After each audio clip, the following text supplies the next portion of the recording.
Hey guys, how you going? Hope you're all doing very well. This afternoon I'm going to be doing yet another movie review. This movie is a horror film from Russia, Russian language English subs, released in the year 2020, directed by Igor Abramenko, and this film is called Sputnik.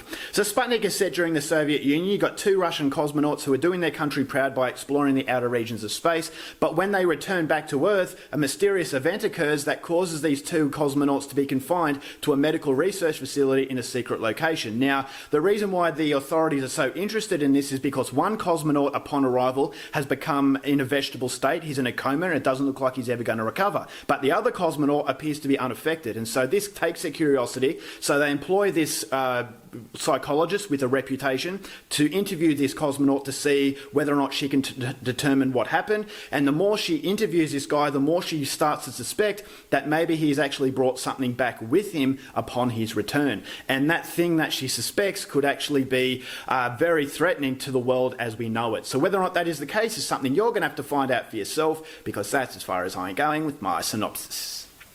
Now, my thoughts on Sputnik. I was very excited for this movie for two reasons. Number one, it's a Russian movie, and lately Russian films have been very, very impressive. But the biggest reason is that this is a Russian film with a lot of recognition. It actually had a lot of attention on a worldwide stage. It won some awards, and a lot of people are actually talking about it. And that is very rare, as far as Russian cinema is concerned, for me at least, is that a lot of Russian films go under the radar. And for that reason, I go in with the impression that they're going to be bad movies. But they're very, very good. And so that's what surprises me, is that movies that usually go under the radar go under the radar for a very good reason, but I don't know why this is the case with very good Russian films. So coming into Sputnik, a movie that does have recognition and awards, I was even more excited that this was going to be another movie that I could add to the pile of very impressive quality from this country. And I will say, after watching Sputnik, there were elements that I really, really liked, but there was an element that I was slightly disappointed with, is that I didn't hate the film for this element that I was disappointed with, but I thought as though this movie could have been a lot better than it actually turns out to be. Now, don't get me wrong, it is still a very good film, but I just don't share the love that a lot of other people have for it. Now, to start off with, this is a very different horror film, and that is what I liked, but that's also a slight negative that I have of it as well, and that's very interesting, is because I say all the time, movies need to be creative, and this movie actually dares to be creative, but the overall idea I don't think was utilised as well as it could have been, is that yes, it is different, but there were elements that I thought could have been a little bit more generic to make the movie even more fun. And I have to be very careful not to give anything away, so it sounds like I'm contradicting myself, is that I want a creative film, but I also want a generic film. But this is the type of film that it is. It has a lot of possibilities. I don't think those possibilities, well, at least all of them, were fully utilised and executed in a way where I felt fully rewarded. Now, that's something I'll go into a little bit later, but what I loved about this film was that it was very science fiction. This is a clear indication of a director who is fans of films like Event Horizon, Alien, but although it's a fan of those films, it's not a direct copy. It's not basically flogging a cash cow in that, okay, we know what's been successful in the past, let's just emulate that. This is a film that is a clear inspiration of those movies, but makes a heart of its own. This is a very different film. It does go down a different path, and so for that aspect, I really liked it. I thought it was a very moody film, and I liked the curiosity levels at the start of the film. It actually reminded me of the paranoia of Alien, is that why is one cosmonaut so badly affected and the other cosmonaut's not?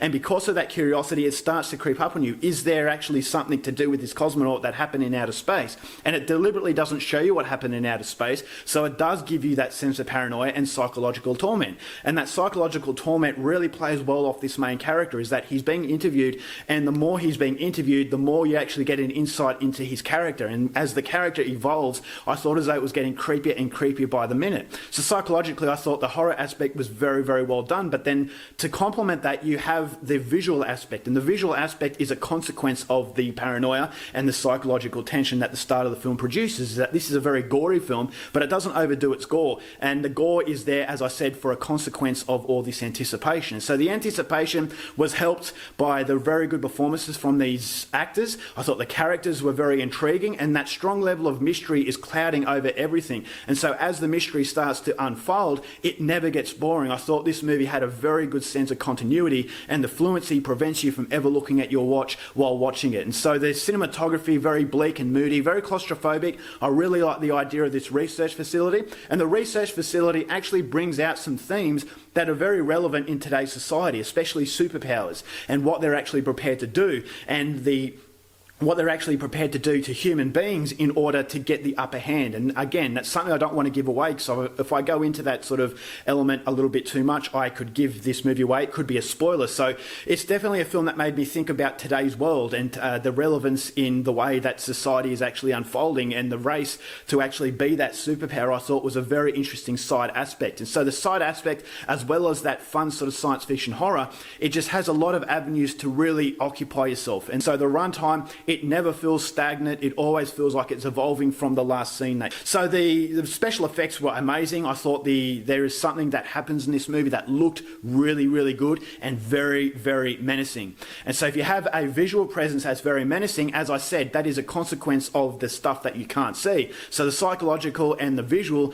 plays really well off each other, and you actually genuinely believe that you have seen a really good film. And I definitely think that Igor Abramenko delivers something that is a nod to science fiction films of the past, without emulating scene for scene what those movies have done very well. So it's borrowing elements that have made science fiction horror films classics, but it's actually made it its own. And this is ultimately where I have a slight disappointment with this movie, is that it wants to be different, and that has to be applauded. This is a science fiction film that you probably haven't seen before, but at the same time, there were moments where I felt a little bit irritated that if it expanded a little bit and actually broadened its horizons outside of this research facility, it could have been a lot better, because it could have actually hit you on a very big scale. And that very big scale that I'm talking about, again, I don't want to give anything away, but if it used it in a slightly more generic way, I thought it would have been okay, because the generic qualities in the way of storytelling at the end of the film would have been forgiven, because the majority of the film is very different, if you know what I mean. So it could have borrowed generic elements towards the end that could have expanded it to make it a much more entertaining horror film.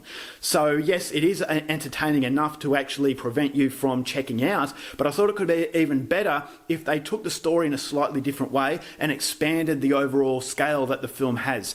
And so that was my only issue with the movie. But as having said that, it is still very, very impressive. I really liked it. Extremely moody, visually very, very interesting. But as I said, it had the room to really expand itself slightly more to make it an incredible film. So it falls short of being incredible, but it's still a movie that's highly, highly recommended if you like foreign horror films. I'm going to give Sputnik 4 stars. Alright guys, that's it for my review. Hope you enjoyed it. Thanks for watching movies, and I'll see you later.